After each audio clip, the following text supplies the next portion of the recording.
All right, so now that you have your shape design, here's what we're gonna do with it. So I've got a few colored pencils here.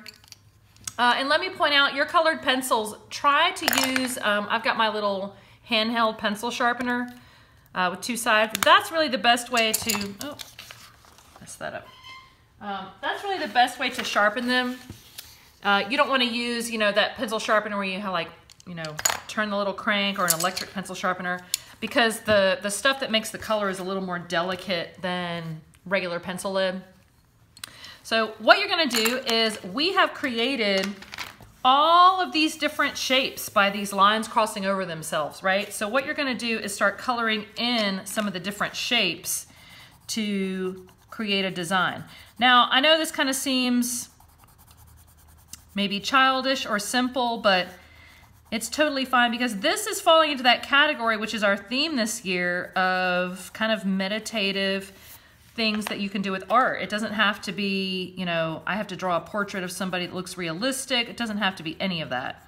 I don't know if you guys realize this, but they actually make adult coloring books.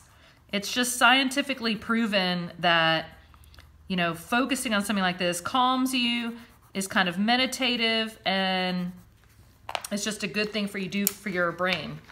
It gives you, it's relaxing.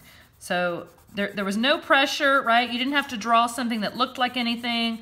I kind of gave you just some, guidelines on how to get your lines in there and how to get your shapes, and then you're just going to color them in. Now, we are going to use this for something else, so don't lose it.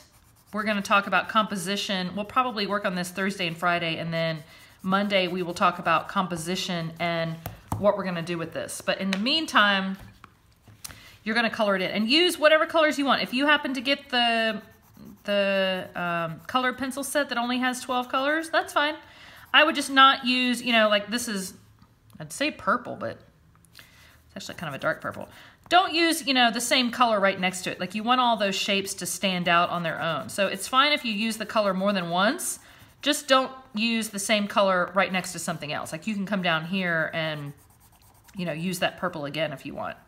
Okay? So finish coloring that in. That will be one assignment, and then I'll show you something cool that we're gonna do with it after that.